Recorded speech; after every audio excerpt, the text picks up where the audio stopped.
Alam niyo bang may isang halaman na ginagamit pa mula pa noong panahon ng Biblia na sinasabing nagsusupply ng complete nutrition from birth to old age? At isa sa most nutritious of all plant foods na makakatulong mag-maintain ng strength, stamina, and energy hanggang sa pagtanda. Doctor said to me na meron po akong endometriosis. 5 days po ako na bedridden. Nararamdaman ko sumasakit yung dibdib ko. May tatlong maraming ugat. Bypass operation ng paglalakad rice. Both ovaries ko bali yung ni sis.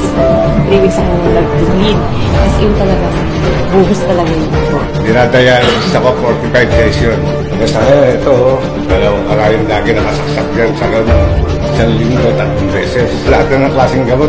God is really great na binigay niya sa amin si Santay Barley. Nagbago po lahat ang buhay namin from 2 to 3 months po na paggamit ko. Regular na po, hindi na po siya sumasakit, nakakapag-drive na po ako kahit meron akong menstruation. Nakita ng OB na yung both ovaries ko okay na. Sinabihan kasi ako ng OB noon na mahihirapan talaga ako kasi irregular.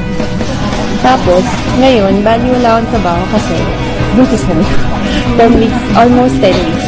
Gift na rin siya ni God. So, dahil na rin siya sa board, kaya yun, very happy kami. No, parang mabigat yung dibdib ko, no?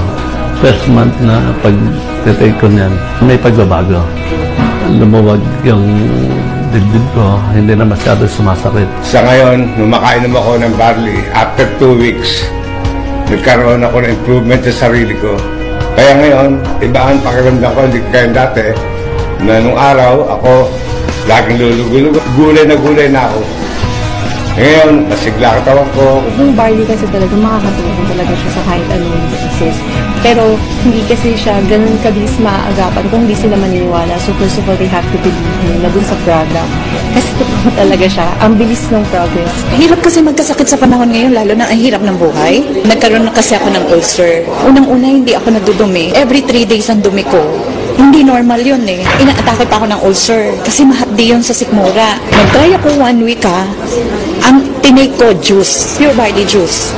After 2 weeks napansin ko, twice a day na ako dumudumi. Totally na-heal ako. Siyempre, una pa rin si Lord dyan. Pangalawa lang, ginamit lang niyang instrument ang barley. Hindi mo pwedeng hindi isi-share yung product. Kasi ibang klase, pagka nakatulong ka about health, wala na. Hindi mo babayaran ng pera yan eh. Yung father ko po kasi lumaki yung dalawang paa niya dahil sa arthritis. Hindi na po siya nakatayo with the span of 4 months. So sa daming gamot ko na iniibigay ko sa kanya, wala pong kulang doon. Pero dumating yung barley, nakita ko, napatayo ko ulit yung father ko na balik sa normal na gawain. Ang particular barley na ginamit niya at first is yung juice talaga.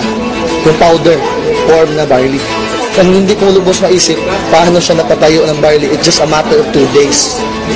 Yun yung pinakadabi. Noong 2010 nang ma-stroke at atakihin sa puso si Kim. Akala ko talaga mamamatay na ako. Mabuti na lamang at naagapan. Imbis na tubig ang inumin ni Kuya Kim, inuming kulay berde o green ang ipinakita niya sa amin. Yung barley by itself ay rich in vitamins and rich in antioxidants. Kailangan natin yan para mag-recover yung katawan natin at para hindi tayo kumanda ng diabetes. Yan ang sikreto. Nawala yung nararamdaman kong mga sakit-sakit, pati yung okay na yung mata ko yung naging okay na. Nagpapasalamat ako. Binigyan ako ng Santi Pure Barley na maganda para marugtungan yung pangalawang buhay ko.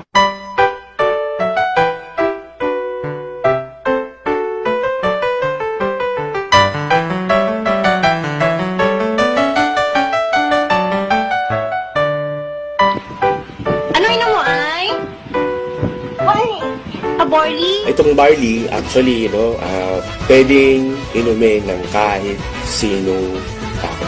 Okay? So, hindi mo kailangan magkasakit para uminom ng barley. Kasi ito ay part ng iyong magandang diet. It will assure you of a better health in the future. So, ano bang hinihintay nyo? This is Kuya Kim, and I'm on grass.